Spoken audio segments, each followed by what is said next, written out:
Alright guys, so here we have the Soul Roadrunner low visibility version from Kotobukiya's 1-to-1 scale Megami device line, and this review is going to be, this kit in general is going to be pretty much exactly the same.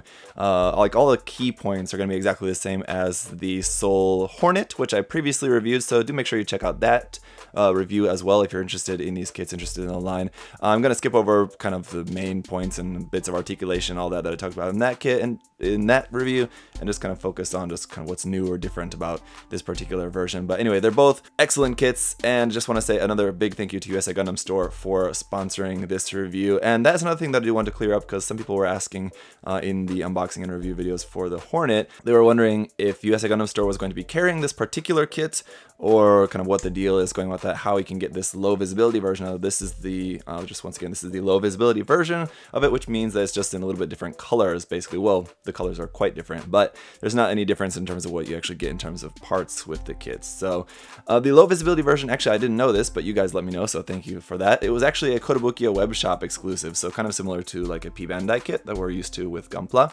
So I just got this kit here in Korea, so just in case, just to clear this up for you guys, I didn't actually get the kit physically from USA Gundam Store. They're just sponsoring the review because they're starting to carry more Kotobukiya kits, Frame Arms Girl kits, and things like that. And so this is just to help promote their selling of those kits. But if they will be able to get Kotobukiya web shop exclusive kits like this, actually I'm not sure about that yet, but I just wanted to clear that up for you guys because there was a lot of people kind of asking about that in the comments on the previous videos. So anyway, the kit was very fun to build. These kits, another thing I wanted to let you guys know is that these kits actually go together relatively quickly compared to like master grade Gunpla kits or anything like that.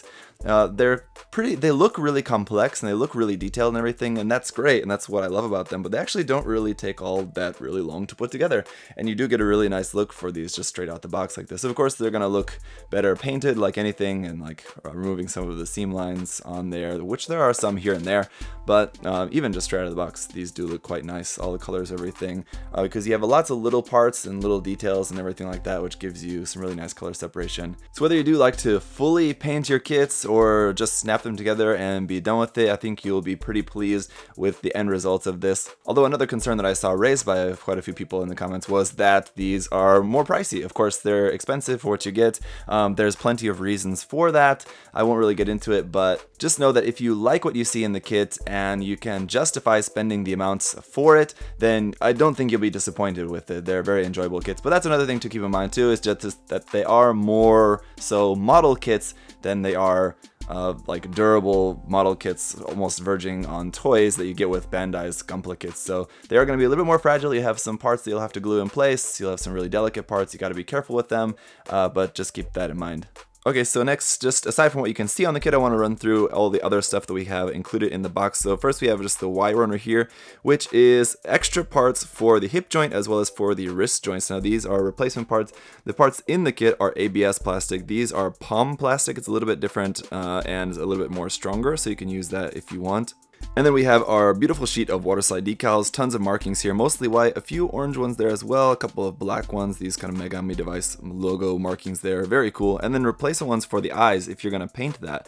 One thing that's cool that I didn't notice before was that you actually have some of the eye expressions are different from the ones on the pre-painted faces. So you have 3 different faces, but 6 different sets of eyes here. So there's actually like 2 different variants of each of the 3 faces. So like this is the kind of like angry face looking one. Well, let me just show that to you here. It's this one here, and so you can see it matches that one, but this is the same version but looking off to the opposite side. So you have that for each of the different sets there. So like with the Soul Hornet, we have this extra bit of like face mask here at the bottom. Now if you want to actually put this on the mask, you need to take out these little those blue bits there kind of on the side, and that can actually attach there up underneath the mask there. But you can also attach this here onto the front of the chest as well, just onto there like so. Once again, that little bit of orange there in the center is pre-painted, as with the little stripes of white there in the center, also pre-painted parts. But you can use that if you want, but probably won't in this case. You should also note that these little orange bits on the side are plugged in the same way the little like beam saber handles plug in on the Soul Hornet, so if you wanted to switch those, you could do that very easily. Also, these bits here on the side, let's just take those off. And yeah, this kit has the same problem with the Soul Hornet, is that these kind of side skirt bits fall apart very easily, so I would recommend gluing those together.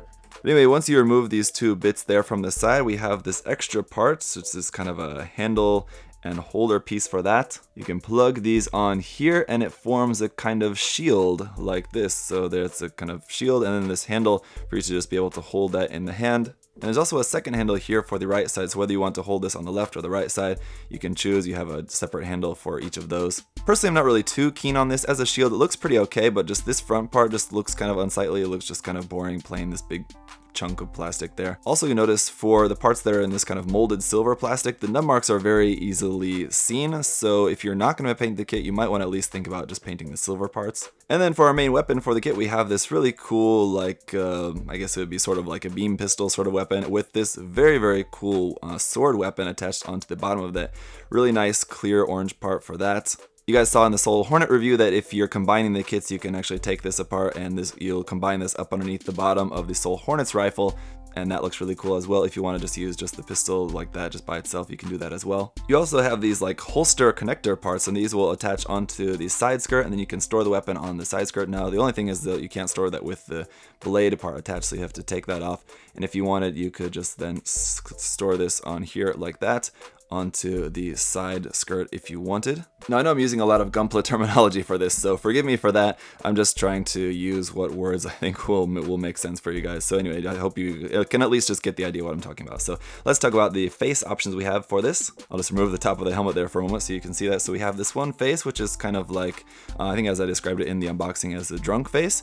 And then we have this one kind of like smirking drunk face. And then we just have this normal face here, which I've got currently in the set in the hair head. But I gotta say, well, with the Soul Hornet, I didn't really care too much for the head that was like the helmet head. With this one as well, between the two, I much prefer just like the normal hair head. I think the hair on this looks really cool, just kind of the shape and design of that. Also, the light blue color is pretty interesting.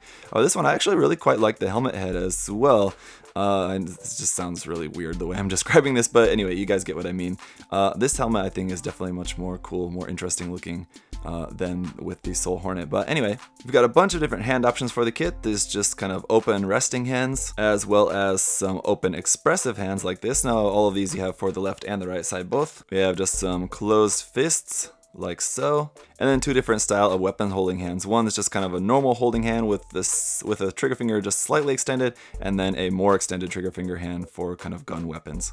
And other than that, you'd basically just have all the replacement parts for when you take the armor off and you have more of the skin exposed. You'll replace some of these parts with just the skin, and then you have just a normal set of legs here as well when you replace those big Roadrunner legs for this. Now, one thing about this too is that the skin tone for this is a more tan kind of skin tone compared to the Soul Hornet. Okay, and then next I just want to talk a little bit about the new legs for this kit. These are obviously kind of like the main feature of this, with it being the Roadrunner. I really, really love the look of these legs. They're super, super cool. I wish I had two sets of these so I could keep this one like it is, and then also give a set of these to the Soul Hornet as well. But hey, the wheels on the back, of course, will rotate and then also fold down like that. I'm not really too into that, really, to be honest, so I'm just gonna kind of keep them up there like so. But of course, the feet just work the same. The feet are actually the same as the Soul Hornet. It's just all of this kind of center leg part. Another cool thing that I realized about this that I hadn't realized before, like even while I was building it, and then like when I went to pose it, I realized, oh hey, it can do that, is that this part on the top of the leg can actually separate and move on its own like that, which will help you when you want to bend the leg far up. So you'll notice here when I bring the leg up, this whole part there on the front of the thigh is so big, it's going to quickly crash into, or basically like stab right into the stomach section there, and the leg is not even up 90 degrees yet. So what you can do is just use that to bend it like so, and then you can get the knee up higher, and that knee part's kind of like that part there on the front of the thigh, the armor is more out of the way. So that's really, really cool. I really love the design of the legs for these. Obviously we have ports here on the side where you can attach extra parts, things like that if you want. It's all compatible, everything with the frame arms girls, Megami Device, all the parts are compatible with just this 3mm peg. So anything of that, any like the MSG weapons you want to use, that's Kotobukiya's model support goods line. Those like little extra weapons and things like that you've probably seen with a bunch of kits. Tons of different custom options that you can do with this. Very, very cool.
Okay, and so as I said, because I already talked about the articulation in much more detail in the review of the Soul Hornet, I won't go through all of that in this review, but just know that the articulation is very, very good, and pretty much any pose that's humanly possible, you can pretty much recreate that with this kit. It takes a little bit of work, and because it is humanistic and not like a big robot, any sort of inconsistencies in the pose, anything that looks slightly unnatural is going to stick out a lot more. So it does take a lot more time to get the pose just right. And like I said, some parts are finicky, and you have some parts you will just kind of fall off while you're trying to pose something, and you kind of just have to mess with it a little bit. But once you go through the time and get it all posed up, you can do a lot of really cool stuff with this. So that's one really great thing about this.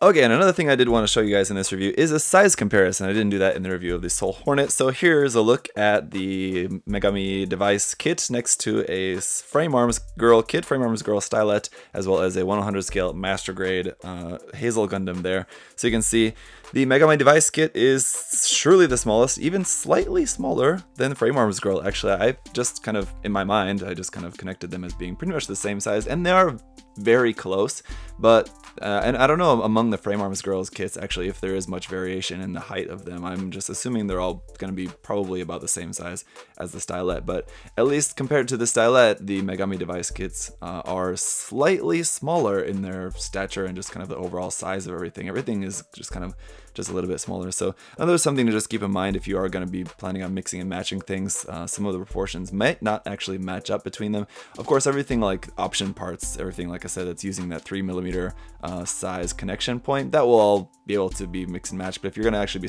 swapping like body parts, some of the proportions will not match. And just to wrap up the review, we'll once again take a look at the combined full armor version of the Soul Roadrunner here, whilst using some parts from the Soul Hornet as well. Basically, all the big engine things for the backpack, and then also combining the rifle, using the rifle in combination with the long blade part here from the Roadrunner. So when you've got both kits, you can do some really cool stuff, mixing and matching parts between them, and that's really cool. The only thing is that buying both of these kits is going to run you around $100 probably, because they're both retail for 5,000 yen each, so they're not cheap, but I think you do get some really cool kits out of them. And then, like, you know, the colors they're molded in are also really cool, but of course painting them up, adding all of the waterside decals on there and all of that is just going to make them look even more cool. So you'll definitely have some really cool pieces, not very big, but really nicely detailed. So I think these aren't going to be like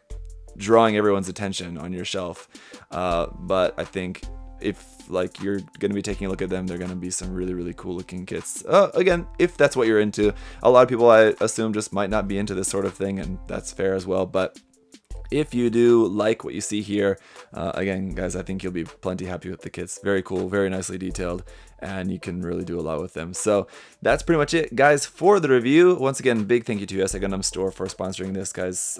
They're slowly getting more and more Kotobukiya kits there, so just keep your eyes peeled for that if you're looking for a good place to buy Kotobukiya kits. Once again, you can use my coupon code there, ZakuAurelius10, to save 10% on that stuff and anything else there on the site. So thank you to them. Thank you to you guys for watching, and with that, I'll see you guys next time. Bye-bye. Hey! Thanks for watching, guys. Remember, if you want to check the kit out for yourself, you can head over to USA Gundam Store. Use that coupon code ZakuAurelius10. Save yourself 10%. Thanks for watching, guys. See you next time. Bye-bye.